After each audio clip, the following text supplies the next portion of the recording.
know. I met him like 45 times. I love it. I do it just at the Coronado home tour too. So back in the day, Hey, brother. it's so good to have it. I love it. It's kind of like fan out here. Yeah. Yep. Everyone, yeah, you want to create you're the backdrop.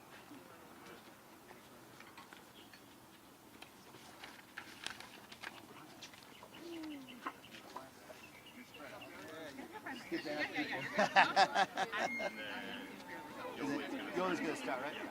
You gonna put on mine? Yeah.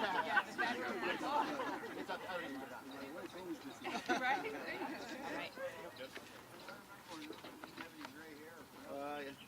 From hanging out with you, Vic, all the time. That's where the gray hair came from.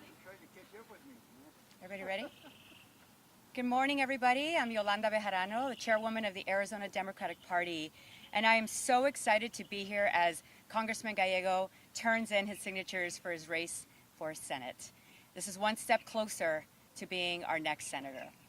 And it's no easy feat to collect all of these signatures and to do so through one-on-one conversations with a focus on collecting from every region of Arizona, including our tribes. And they only use volunteer support, and that is really, truly incredible. And these volunteers started collecting signatures in January of last year, spending their free time outside of coffee shops and grocery stores talking to folks, because they genuinely care about Arizona and want to protect our democracy and our freedoms. And we all understand what's at stake, and we all know that the worst thing for our democracy and for our state would be Kari Lake as our senator. And so from now until November 7th, my team and I are committed to reminding voters of all the important things that are on the ballot. Abortion rights, regardless of what Kari Lake wants Arizonans to buy into. Protecting our democracy instead of constant election denialism and conspiracy theories. And real solutions like reform at the border and creating good paying union jobs. I want to again sincerely thank all the volunteers for their time and dedication, and it is now my honor to introduce our next senator, candidate Ruben Gallego.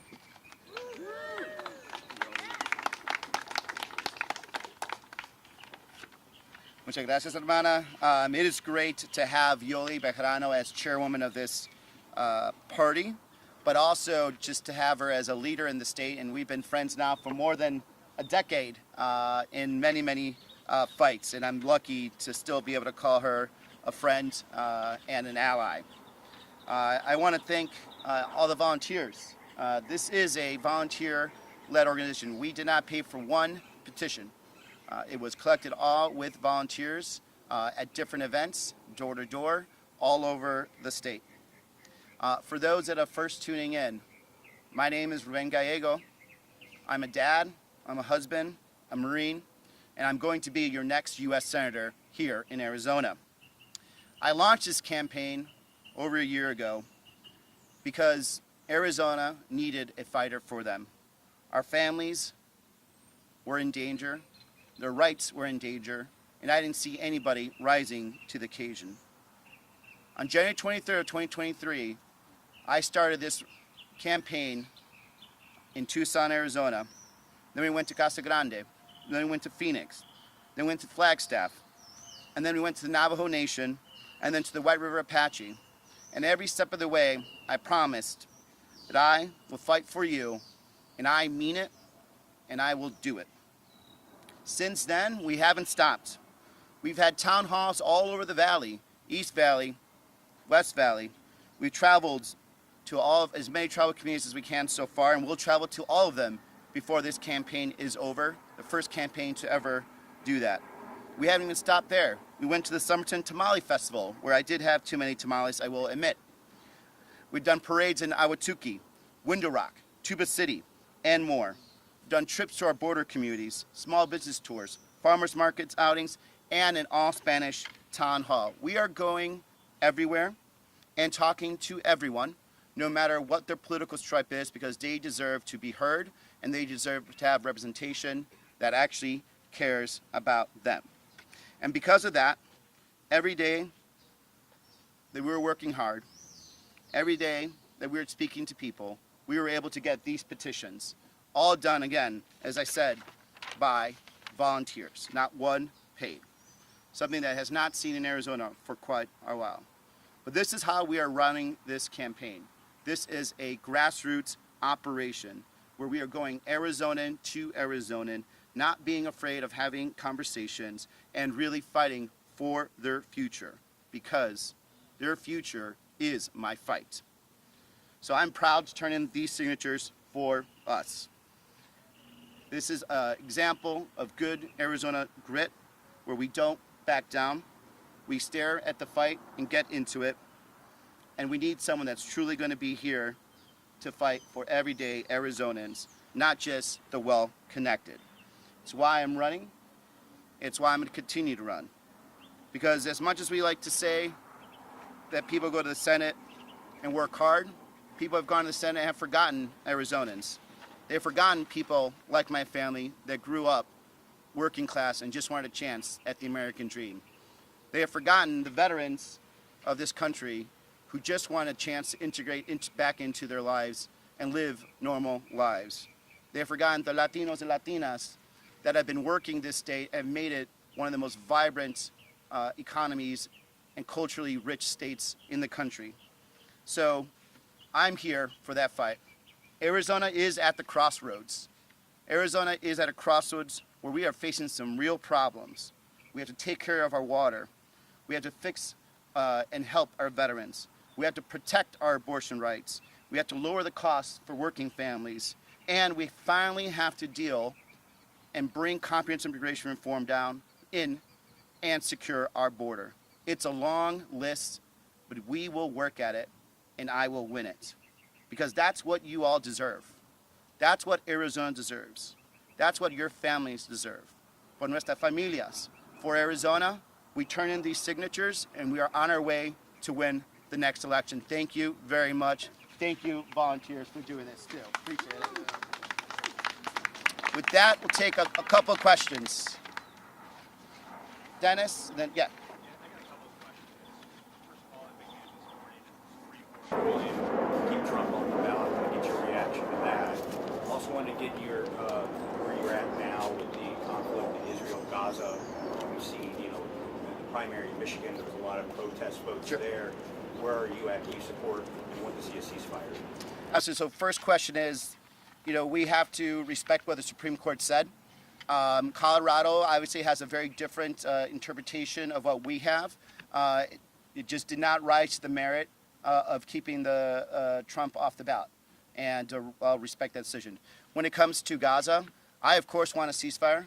I really am happy to see that President Kamala Harris and President Biden have continued to work for a ceasefire. I'm heartened by what's happening right now in terms of some of the conditions. I hope that Hamas will actually come to the table now and do that ceasefire.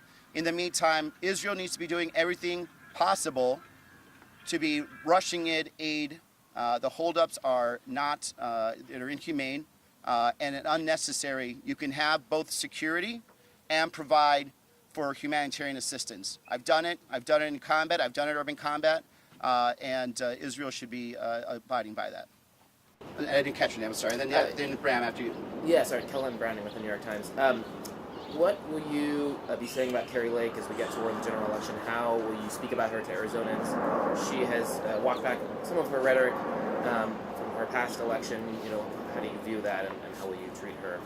Well, I think Arizonans want someone they can trust. She's had a very weird flip-flop on abortion rights, where she thinks that it's okay for women in Texas to have to flee their state in order for them to have safe procedures, and that's something that we're not in the same vein. But she can't be trusted. Her position's all over the place. She is against medical abortions, which creates 60% of all the abortions in this country. She is either for an extreme ban or a somewhat extreme ban, but altogether she is for a ban. And we're going to remind the voters of Arizona that she's not in this for Arizonans. She's in this for herself. She denied the 2020 election. She denied the 2022 election to help herself, and she continued to grift through all her various nonprofits and programs, and it would not surprise me that she's going to also deny the results of the 2024 election.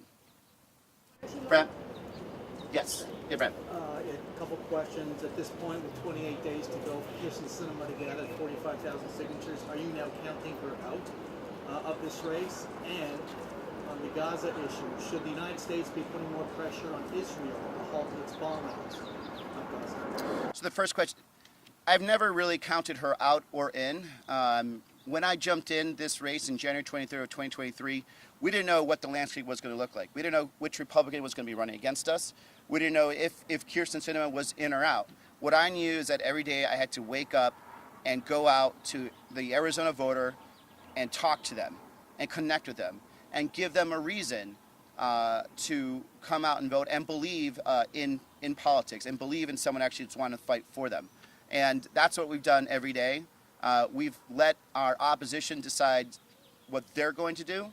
We've been focusing on just making sure that we're doing our day-to-day work of talking to Arizona voters. And I would say the one thing that I pride myself is it doesn't matter whether it is Sinema or Lake, we are the only ones that are out there talking to Arizona voters all the time, everywhere, unscripted, and we'll continue to do that. And I think that's why whatever determination Kyrsten makes or Kari Lake makes, they're going to have to be focusing on the fact that we're the ones who are really doing that outreach.